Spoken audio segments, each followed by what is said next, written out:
I need to start this or not. Welcome back, welcome back, welcome back. This is the last part of the notes for those of you who are out, and there's 4 of you out today. We are finishing the notes on Unit 4, and these videos might overlap. Sorry about that. I brought the wrong phone. I have all these broken phones I tape with, and I brought the wrong one, the one that doesn't like to keep recording on Friday when I was doing it. So hopefully it's not too boring if it repeats. So anyway, what we just learned in the notes is that if you have 1 pair of shared electrons, it's a single bond, 2 pairs is a double bond, and 3 pairs, yes, you guessed it, is a triple bond. All right, now then, the ionic names we learned how to do last time. You would name the cation, the metal first, like sodium. Then you name the anion, the non-metal, second, like chlorine, but it's not sodium chlorine. What is it? Sodium chloride. So you change the ending to IDE. Everybody good with that idea? So we're going to be doing a little activity with that today in a minute. So, but with covalent names, when they share, so get this straight in your head, only when they share, you use prefixes to tell how many. What do you need, keys? You don't have any copper sulfate powder, do you? I think so. I think there's some back there. Pretty sure. Anyway, prefixes tell how many. So, what do you think mono stands for? 1. Y'all are brilliant. Now, this does stand for 2, but this is not what I meant to write. What does bi stand for? But I didn't mean to write bi. What's the other thing that also means 2? Twice. This starts with a D. Double. It's di. So change that to di, and it's 2. What is tri? 3. Tetra. Have y'all ever played that game Tetris, where it's dropping 4 little colors? I'm so bad at it. I'll scream, ah! The whole time I'm trying to get the little shape in. I get very into video games. I was playing Animal Crossing the other day, and the spider came out and bit me, and I screamed and almost fell out of my chair. I have fallen out of my chair, but I didn't this time. I just screamed at it. Okay, what's penta? 5. Hexa? Now this one you might not know. Do y'all know hepta? It's 7. Have you heard of hept for 7 before? No. Everybody knows 6. And maybe because of the hexagon, but nobody knows 7, heptagon. What's oct? 8. And we can sing the octopus song again. No? Okay. Non? No, non is 9. And dec? 10. And here's a little pet peeve. What does it mean if your army was decimated? Nope. Des means 10th. So if your army was decimated, you lost 10% of your soldiers. 90% are ready to fight again. But people use that word wrong all the time. It means you've lost 1/10 of it. Your garden is decimated by the deer. That means the deer ate 1/10 of your garden. 90% is still there for you. So anyway. All right, so here are some examples. So, okay, now first of all, you need to know this. If it is 1 with the first part of the chemical, we don't say it. We want to be cool like math and it be understood. You know math, they're cool, right? Mathematicians known for being very cool. So we want to be just as cool as mathematicians. So if you have carbon, CO2, there's only 1 carbon, but we don't say mono. We want it to be understood. So its first name is just carbon. But now we use the prefixes. How many oxygens do we have? We have 2. So what prefix do we use? We use di. So it's carbon di. And then we say the root of what it is oxygen, ox. But then we end in "ide" just like we did with ionic. So it's carbon dioxide. How do you feel about that? Carbon dioxide. Okay, so what's the other one? What would CO be? Carbon monoxide. You don't say the mono with carbon because it's the first word. Then we say mon for one, ox because it's oxygen, ide because that's the ending. Now then, covalent properties. We're going to learn more about those after we do a lab on it on Wednesday, and we're going to come back and fill those in. So now we're going to drop down to acid names. Now I'm going to make honors learn a lot about acid names. Y'all only have to learn a little bit. And this is the base. So this is acid names basically, and this is what it is. You say the hydrogen plus the anion plus ic, then acid. So this should be a lowercase l. You can correct that. HCl. So first we say hydro for the hydrogen. Now we say the base of the anion is chlorine, so we say chlor, hydrochlor, CHLOR. Now we put the ending ic, and then the word acid. So that's hydrochloric acid. Very bad acid, but it's important to life. Do y'all know why hydrochloric acid is important for life? It's in your stomach. And so you couldn't digest your food without it. Have you ever been to elementary school and seen the little bleach places on the carpet? That's where elementary kids have barfed. And they bleach the carpet with their hydrochloric acid.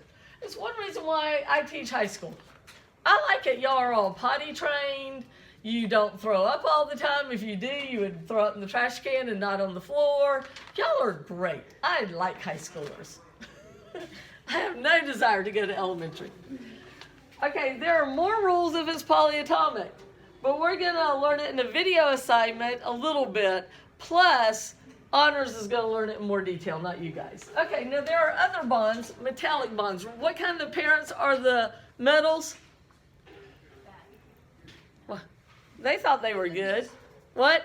They were the hippies. They let their electrons run free and wild, like little hippie children, right? Well, they share these electrons between all of them, and shared electrons make bonds. So these are metallic bonds because they are shared electrons. Shared electrons. So the metal properties, we'll go ahead and write a few of them down. What are some properties of metals? They are hard. Usually. But when you go all the way over to that group 1, group 2, they actually get soft. You can cut sodium with a butter knife. It's like as hard as butter. So hard's not the best one. What's something else? Look at something metal. What is it? Magnetic. They can be magnetic, but not all of them. But they are shiny, right? Shiny, happy metals. Okay? What do they conduct?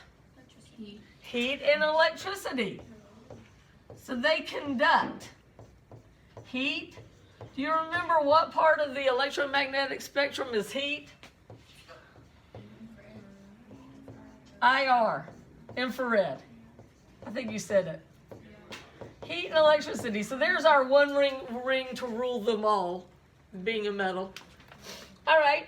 And also they are called ductile, which means you can make it into wires, and malleable. Remember the gold beater, the guy making the gold foil? I'll raise it up. Ductile and malleable. Remember our video, the gold beater guy? Okay, now then. There are other forces that are called bonds that aren't really bonds. But they're important, and they're just called bonds. I don't know why. I didn't make the rules. But probably they are caused by intermolecular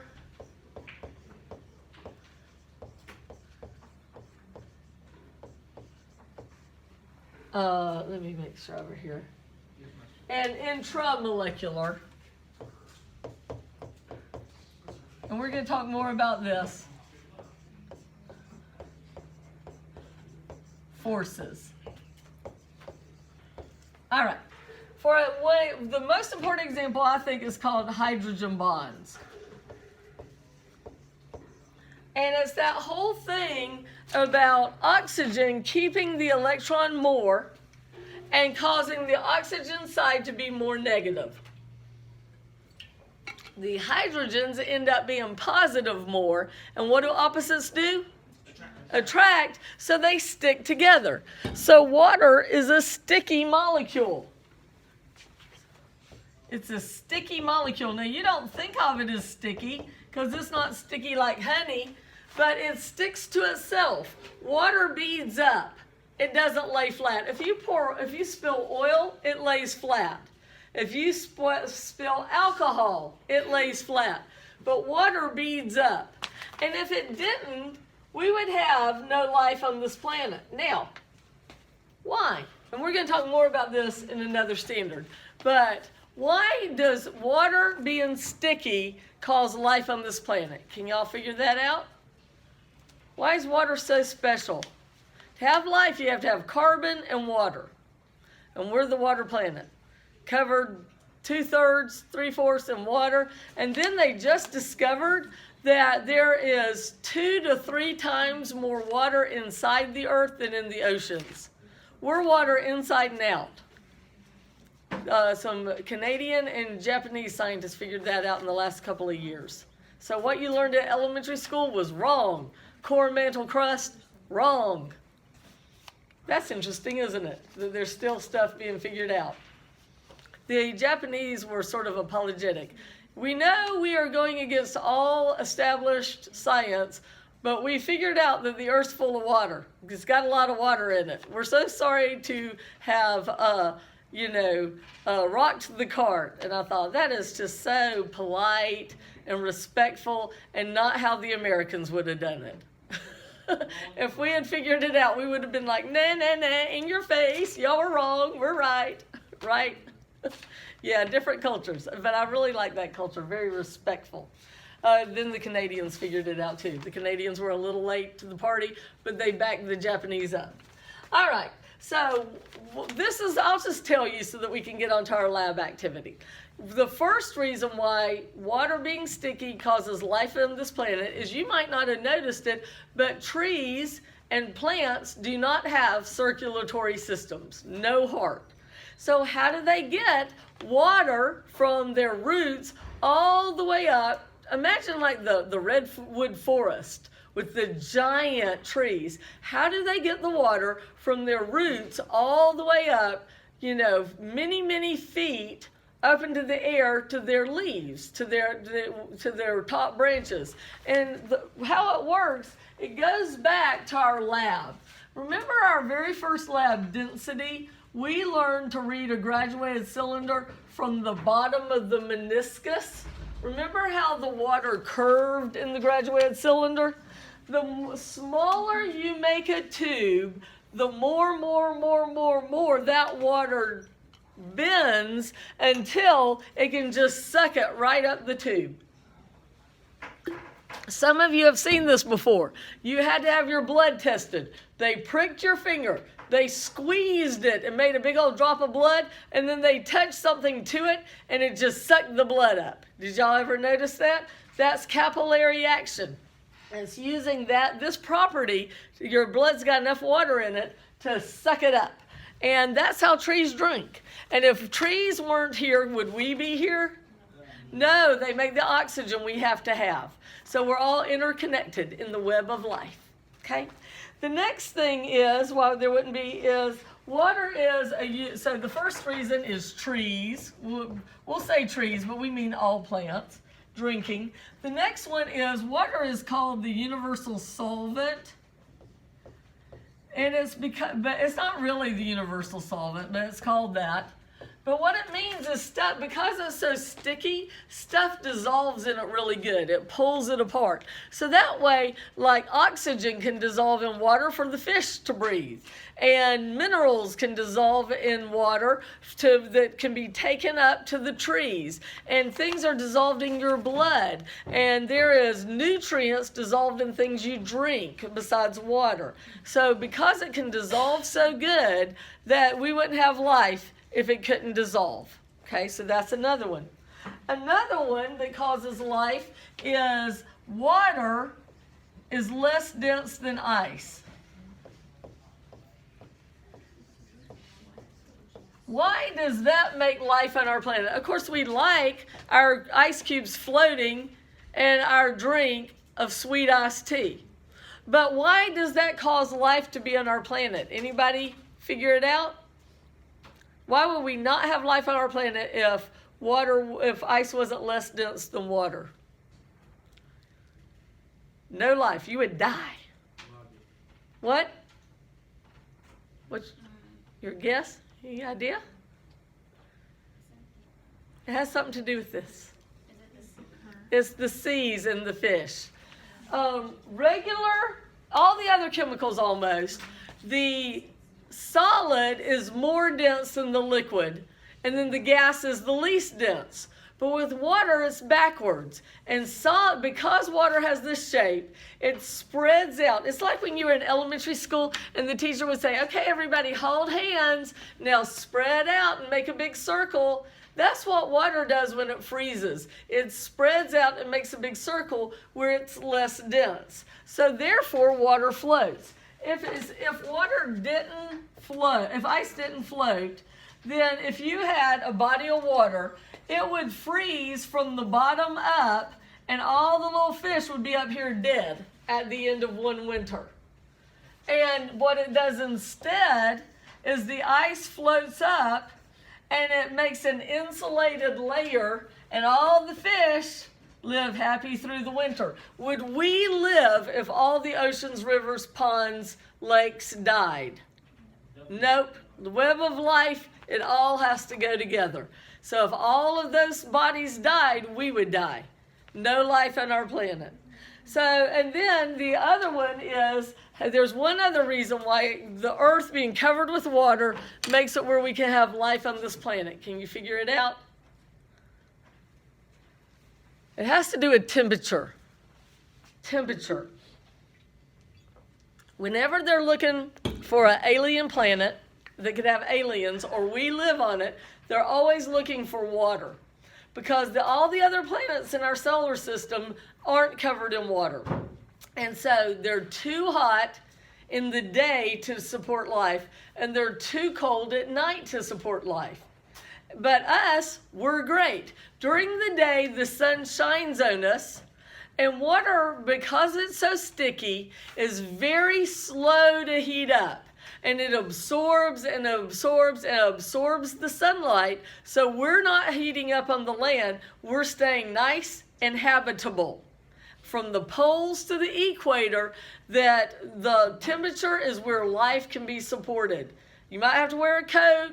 You might need a parka.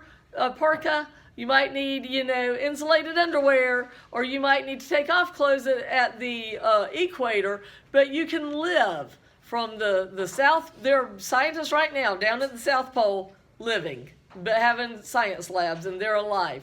So no matter what, because during the day, all that extra sunshine just heats up the oceans. And then at night, when we turn toward the cold, cruel outer space, all the water gives up that heat back to the land, and we can live through the night. Where other planets, it's way too hot during the day and way too cold at night to support life. It's absolutely perfect. And do you know what the statistics are on this? What the odds are of our planet being so perfect like this? I was seeing one video. I think it was called The Privileged Planet or something. And that physicist was saying none.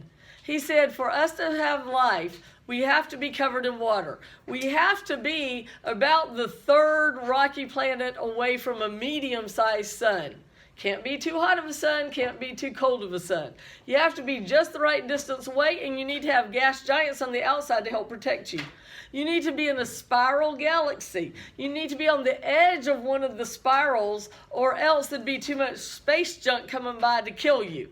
So this physicist says we will not find life on other planets. That there's too many factors that we're in. If we didn't have the exact tilt on our axes we have, to have the seasons, all these things we have are just perfect. Even our moon, if it didn't have a great, our moon is huge. Other planets have little bitty moons. We have a moon that's 1/3 as big as we are, or 1/6. It's really, really big for a moon. We're almost like a double planet. So therefore we have tides that stir up the ocean that cause life on this planet. So there's so many variables. That physicist said we need to just quit looking. We're not going to find it. And then other physicist says, yes, we will find it because there's a multiverse. And we're going to find out that there's a multiverse just like in comic books. And that's how we're going to do it. What do y'all think? Are we going to find the multiverse? Y'all seem to be skeptic, but supposedly they keep seeing aliens, they keep seeing UFOs. Y'all saw that on the news, right? I think we're all that's here. You think we're all that's here? Well, so once again, there's stuff we don't know, right? All right. Now, let's see. One last thing I want to show you, and we're through with the notes and we can do our activity. Whoops, let's go this way. You can write it down here on the bottom beneath the standard, and this is it.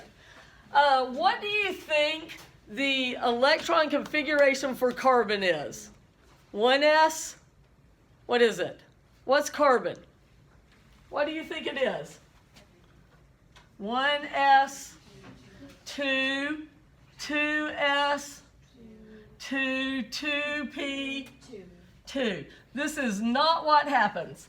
I taught it to you, but that's not what it really happens. So now it's time for you to learn the truth. There are exceptions. Isn't there always exceptions? But there's an exception. This is what really happens.